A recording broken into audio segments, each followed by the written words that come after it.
Hello and welcome to Deep's kitchen and travel. आज आपण बनवणार आहोत हलवाई स्टाईल एकदम मऊ रसात भिजलेले आणि तोंडात विरघळणारे गुलाबजामुन. यामध्ये बेकिंग पावडर बेकिंग सोडा काहीही नाहीये, तरी पाक छान आतपर्यंत मुरतो. ही रेसिपी एकदा केली ना की तुम्ही दुकानातले विसरून जाल. अगदी थोड्या साहित्यांमध्ये घरीच बनवा परफेक्ट गुलाबजामुन. साखर पाकासकट सगळं काही स्टेप बाय स्टेप दाखवणार आहे मी. चला तर मग सुरू करूयात आपल्या आजच्या ह्या खास रेसिपीला. गुलाबजामुन करतानाचा सगळ्यात महत्त्वाचा घटक म्हणजे मावा किंवा खवा. 250 ग्रॅम फुल फॅट ताजा मावा वापरायचा. त्यात घालायचं 30 ग्रॅम मिल्क पावडर किंवा दूध पावडर आणि त्याचबरोबर 35 ग्रॅम गव्हाचं पीठ.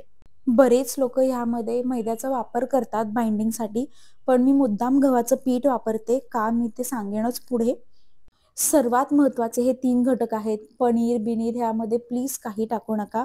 खव्याची जी ओरिजिनल टेस्ट आहे ती उभारून येऊ द्या. खव्याचे गुलाबजाम आहेत तर वाटलं पाहिजे की हो बाबा हे खरंच खव्याचे गुलाबजामुन आहेत. बास एवढे 3च घटक घ्यायचे आणि हे व्यवस्थित एकजीव करून मळून घ्यायचे. आणि हो प्लीज ताजा मावा फुल फॅट मावाच वापरा.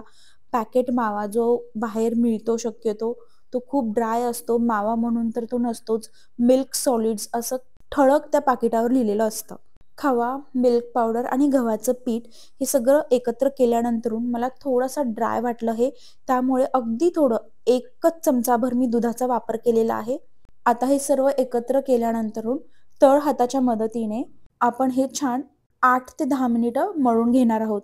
गुलाबजामुनमध्ये आपण खवा गव्हाचं पीठ आणि मिल्क पावडर दूध हे वापरतो. हे सगळं नीट मिसळून एकसंध मऊ आणि एकसारखा गोळा तयार होण्यासाठी पीठ मळणं आवश्यक असतं. जर नीट मळलं नाही तर गोळे फाटतात किंवा तळताना फुटतात. दुसरं कारण म्हणजे की जास्त मळल्यामुळे खव्यातले जे कण असतात ते एकमेकांना चिटकतात आणि पीठ मऊ आणि लवचिक होतं. त्यामुळे गुलाबजाम तोंडात विरघळणारे बनतात. गुलाबजामुनचं हे पीठ आपलं व्यवस्थित आणि अगदी मऊ मळून झालेलं आहे. आता ही एक सिक्रेट टिप आहे. हलवाई जे असतात ना ते ह्यामध्ये तेलाचा वापर करतात शक्यतो, पण मी इथे तूप घालत आहे आणि चव खूप छान येते. अगदी एक छोटा चमचा आपल्याला इथे तूप घालायचं आहे आणि तेही खव्यामध्ये छान मळून घ्यायचं आहे. बरं, तिसरं कारण आपण हे व्यवस्थित का मळतो तर ते असं, कारण की नीट मळलेलं पीठ गुळगुळीत होतं बरोबर. त्यामुळे जेव्हा आपण गोळे बनवतो तेव्हा त्यावर क्रॅक येत नाहीत. हे खूप महत्त्वाचं आहे, कारण क्रॅक असतील तर तळताना त्यात तेल शोषलं जातं आणि गुलाबजामुन फुटतात. त्यामुळे पीठ व्यवस्थितच मळा. वेळ लागेल 8 ते 10 मिनिटं मस्त आमचा एक्सरसाइज होईल, पण गुलाबजामुनचं पीठ मऊ लुसलुशीत आणि क्रॅक फ्री असं तयार करायचं आहे आपल्याला. पाहू शकता तुम्ही, मी इथे 8 ते 10 मिनिटं हे सगळं व्यवस्थित मळून घेतलेलं आहे. किती छान गोळा तयार झालेला आहे. अगदी मऊ गोळा तयार झालेला आहे. मी तुम्हाला एक गुलाबजामुन वळवून दाखवते. अजिबात क्रॅक्स येत नाही त्याच्यावरती. बरं, ह्याचे गोळे वळवण्याची सुद्धा एक टेक्निक आहे बरं का, ती सांगेन मी पुढे.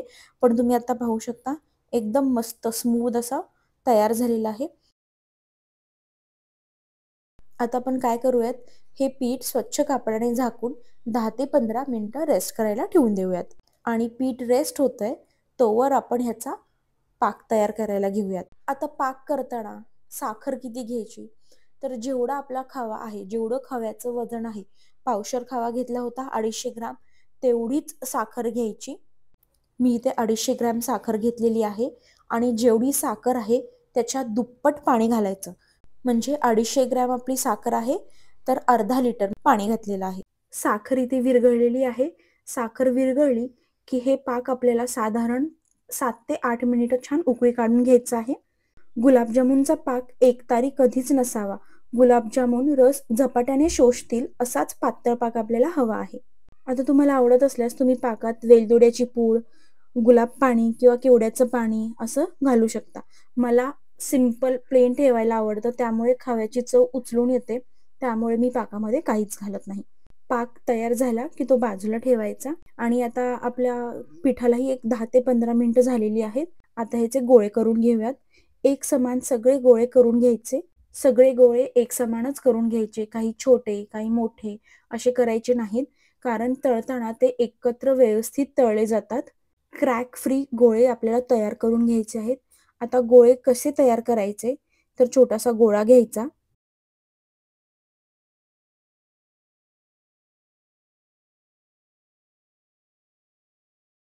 हा तोडून घेतलेला गोळा तळ हाताच्या मदतीने छान दाबून त्याला आधी टाईट करून घ्यायचा, बंद करून घ्यायचा आणि मग त्याला गोलाकार द्यायचा. खूप जास्तही दाब द्यायचा नाही. मीडियम प्रेशरने हे वळवायचे. जर खूप जास्त दाब दिला तर गुलाबजामुन घट्ट होतात आणि मग ते पाक व्यवस्थित शोषून घेत नाहीत. त्यामुळे आधी तळहाताच्या मदतीने हलकंसं प्रेशर देऊन दाबून त्याला व्यवस्थित गोलाकार द्या आणि क्रॅक फ्री बनवा. वाह!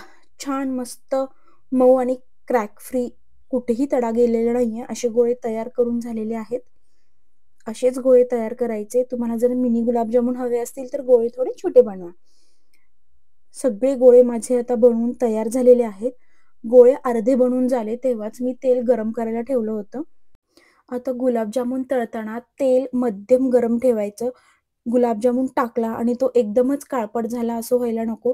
त्याला हळू अशा बुडबुड्या सुटल्या की समजायचं तेल आपलं पुरेसं गरम झालेलं आहे. आधी एक टाकून पाहायचा तो विरघळतोय का तेलात. विरघळला नाही की मग बाकीचे गुलाबजामुन 10-10 सेकंदाच्या अंतरावर सोडायचे. तेलाचं टेम्परेचर आपल्याला मेंटेन ठेवायचं आहे. त्यामुळे गुलाबजामुन सोडताना ते एकदम सोडायचे नाहीत. हळू करून 5 ते 10 सेकंदाच्या अंतरावर आपल्याला एक गुलाबजामुन ह्यामध्ये सोडायचं आहे. मी गव्हाचं पीठ हे बाइंडिंगसाठी वापरते, कारण जेव्हा आपण गुलाबजामुन तळतो त्याचसोबत जे गव्हातलं जे नटीनेस आहे तो छान बाहेर येतो. त्याने एक छान फ्लेवर येतो आणि त्यामुळे गुलाबजामुनची चवही वाढते. आता गुलाबजामुन तळण्याची ही एक पद्धत आहे. गुलाबजामुन आपण तेलामध्ये सोडल्या लगेच हलवायचे नाहीत. असा हलकासा ब्राऊन कलर आला आणि तळाकडून गुलाबजामुन सुटला की चमच्याच्या मदतीने गोल फिरवत गुलाबजामुन तळून घ्यायचे. असं केल्यामुळे गुलाबजामुन एकसारखे तळले जातात, शिवाय तेलाचं टेम्परेचरही मेंटेन होतं. बाहेरून तळले जातात पण आतून मात्र कधी कच्चे राहतात. त्यामुळे गुलाबजामुन व्यवस्थित तळून घ्यायचे. वाह! गुलाबजामुनला किती सुरेख रंग आला आहे. मी थोडेसे काले जामुन असतात ना, तसा मी कलर येईपर्यंत ह्यांना तळणार आहे.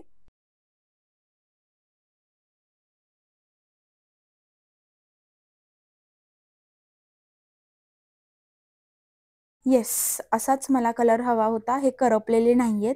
ह्याला काला जामुन असं म्हणतात. आता हे गुलाबजामुन मस्त तळून झालेले आहेत. टिश्यू पेपरवरती आपण आता ह्यांना काढून घेऊयात. हलवाई लोकं कधी 50% तेल घेतात आणि 50% तूप घेतात तळण्यासाठी. तुम्हाला जर तसं करायचं असेल तर तुम्ही तसं करू शकता. आता दुसऱ्यांदा जर गुलाबजामुन तळताना तेल खूप तापलेलं असेल, कारण की पहिलं गुलाबजामुन तळताना टेम्परेचर थोडंसं वाढतंच, तर अशा वेळेस गॅस बंद करायचा, गुलाबजामुन सोडायचे. तेलाचं टेम्परेचर थोडं कमी आलं की पुन्हा गॅस चालू करायचा आणि पहिल्यांदा जसे गुलाबजामुन तळले होते त्याचप्रमाणे बाकीचे राहिलेले सर्व गुलाबजामुन तळून घ्यायचे. गुलाबजामुन आता पाकात सोडताना गुलाबजामुन आणि पाक दोन्हीही कोमट पाहिजे. दोघांचं टेम्परेचर सेम पाहिजे. थंड पाकामध्ये थंड गुलाबजामुन कधीच सोडू नका. गुलाबजामुन पाक व्यवस्थित शोषून घेत नाही. त्याचबरोबर गरम पाकामध्ये गरम गुलाबजामुन कधीच घालू नका. आता इथे दुसऱ्यांदा गुलाबजामुन तळताना पहिले गुलाबजामुन कोमट झालेले असतात, त्याच वेळेस ते पाकामध्ये घाला. आता दुसरेही माझे गुलाबजामुन तळून झाले होते, कोमट झाले आहेत, ते सुद्धा मी पाकात घालत आहे. वाह! सगळे गुलाबजामुन बनवून तयार आहेत. किती सुरेख आले आहेत तुम्ही बघू शकता. पाकामध्ये घातल्यावर पाक शोषून घेतल्यानंतरून ह्यांचा कलर थोडासा चेंज होतो. त्यामुळे खूप काळपट झाले आहेत असं वाटत असतील तर ते अजिबात नाही आहेत. मस्त आता हे रात्रभर 8 ते 10 तास पाकामध्ये मुरवायला ठेवायचे. रक्षाबंधन येतच आहे. रक्षाबंधनला तुम्ही हे गुलाबजामुन नक्की ट्राय करून पहा. पाहिलीत ना किती सोप्या पद्धतीने आपण घरच्या घरी हलवाई स्टाईल गुलाबजामुन बनवले. तुम्ही ही रेसिपी करून बघा आणि कसे झाले ते मला कमेंटमध्ये नक्की सांगा. जर ही रेसिपी आवडली असेल तर लाईक करा, शेअर करा आणि चॅनलला सबस्क्राईब करायला विसरू नका. पुन्हा भेटूया अशाच स्वादिष्ट आणि परफेक्ट रेसिपीसह. तोपर्यंत आनंदाने स्वयंपाक करा आणि गोड गोड खा. बाय.